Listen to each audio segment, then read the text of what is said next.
భారతదేశ వ్యాప్తంగా సంచలనం సృష్టించినటువంటి ఆంధ్రప్రదేశ్ రాష్ట్రంలోని విజయవాడలో కృష్ణలంకలో సాయి కృష్ణ అనేటటువంటి కాపు యువకుడు 23 సంవత్సరాల కాపు యువకుడిని అత్యంత క్రూరంగా హింసించి చంపేసి శవం కూడా దొరకకుండా చేసి 40 రోజుల తర్వాత వైఎస్ఆర్ కాంగ్రెస్ పార్టీ అధ్యక్షుడు జగన్మోహన్ రెడ్డి గారు అదేవిధంగా వైఎస్ఆర్ కాంగ్రెస్ పార్టీ నాయకులు కొన్ని మీడియా సంస్థలు ఈ అంశాన్ని బయటకు తీసుకుని వచ్చిన తర్వాత ఈరోజు చంద్రబాబు నాయుడు గారు నిద్ర లెగిసి ఆ సీఐ ఎవరైతే ఉన్నారో నాగరాజుపై హత్యా నేరం కేసు నమోదు చేశారు. ఎట్టకేలకి సీఐ నాగరాజుపై హత్యా నేరం కేసు దర్యాప్తు అధికారిగా ఏసీపీ దైవప్రసాద్, తల్లి విజయలక్ష్మి వాంగ్మూలం నమోదు, కృష్ణలంక స్టేషన్ లో క్లూస్ టీం పరిశీలన, సీసీ కెమెరా హార్డ్ డిస్కులు స్వాధీనం, సిపితో విచారణాధికారి నరసింహ కిషోర్ భేటీ.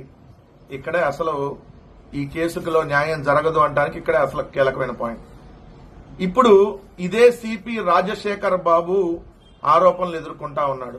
విజయవాడ కమిషనర్ గా ఉన్నటువంటి రాజశేఖర్ బాబుకు తెలిసే ఈ ఎవరైతే సాయి కృష్ణ హత్య జరిగింది, అదే విధంగా ఆధారాలు మొత్తం మాయం చేసేసి శవం కూడా మాయం చేశారని తెలిసిన తర్వాత మరి ఇదే ప్రభుత్వం ఇదే రాజమండ్రికి సంబంధించి ఆయన ఎస్పీగా ఉన్నటువంటి నరసింహ కిషోర్ ని దర్యాప్తు అధికారిగా వేస్తే ఈయన వెళ్లి సిపిని కలిశాడు.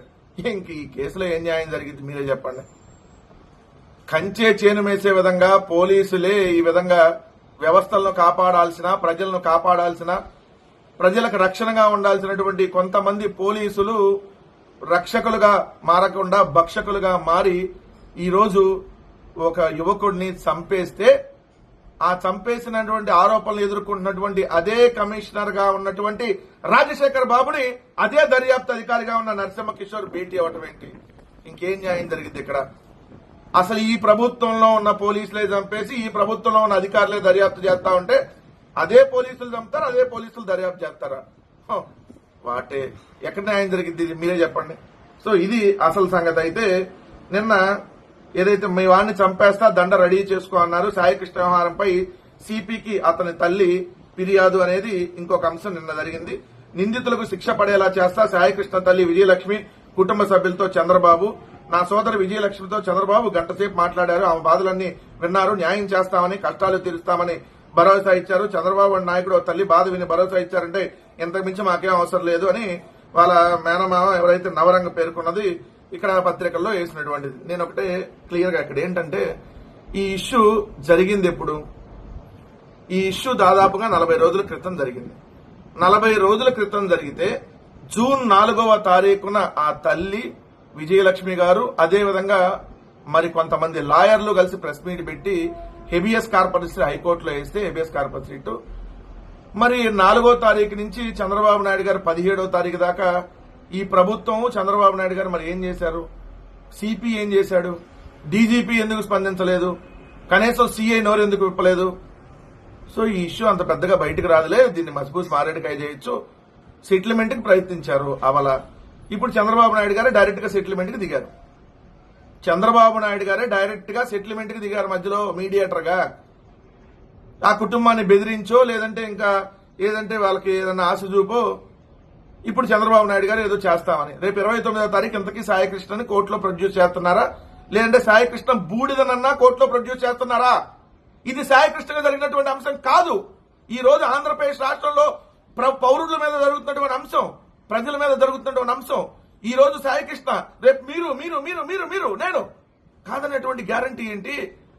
ఇదే విధంగా లాకప్ డెత్తులు మనకి జరగవని గ్యారంటీ ఏంటి? మీకు జరగవని గ్యారంటీ ఏంటి? రేపొద్దున మిమ్మల్ని కూడా చంపేసి శవాల్ని మాయం చేయరన్న గ్యారంటీ ఏంటి? ప్రశ్నిస్తే వైఎస్ఆర్ కాంగ్రెస్ పార్టీ ఏంటి, జనసేన ఏంటి, తెలుగుదేశం ఏంటి? ఎవరినైనా నరికి చంపుతున్నారు వీళ్ళు, క్రూరంగా హింసించి చంపుతా ఉన్నారు, లేదంటే అక్రమంగా కేసులు పెట్టి జైలుకు పంపుతా ఉన్నారు. ఇది వ్యవస్థలో జరిగినటువంటి ఒక అన్యాయం, ఒక దుర్మార్గం. ఇది సాయి కృష్ణకో కాపు సామాజిక వర్గానికో లేదంటే జనసేన కార్యకర్తకో జరిగింది కాదు. ఇది ఈ రోజు ఆంధ్రప్రదేశ్ రాష్ట్రంలో ప్రజల మీద జరిగినటువంటి సంఘటన. సో ఖచ్చితంగా దీనిపైన ప్రతి ఒక్కరు పోరాడాలి, ప్రతి ఒక్కరు దీని మీద నిలదీయాలి. ఆంధ్రప్రదేశ్ రాష్ట్రంలో అసలు ఏం జరుగుతా ఉందంటానికి భయంకరమైనటువంటి ఒళ్ళు గగ్గుంచి పట్టిపోయేటువంటి సంఘటనలో ఇదొక సంఘటన.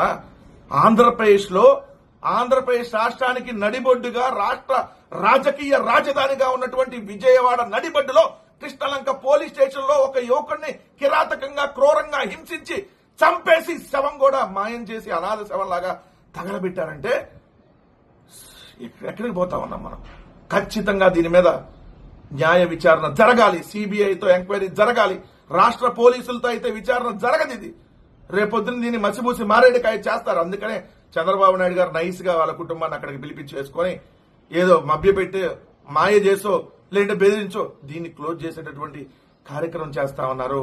సిస్టమ్ ఎంత ఫెయిల్యూర్ గా నడుస్తుందో, రాజ్యాంగాన్ని ఎలా ఉల్లంఘిస్తా ఉన్నారో, ప్రజాస్వామ్యానికి తూట్లు పడుస్తూ ప్రజాస్వామ్య వ్యవస్థలో స్వాతంత్రం వచ్చిన తర్వాత బహుశా లాకప్ డెత్లు చాలా మనం చూస్తుంటాం. కానీ లాకప్ డెత్ చేసి శవాన్ని కూడా కనపడకుండా బూడిద కూడా మాయం చేసిన మొట్టమొదటి సంఘటన భారతదేశంలో ఇదే.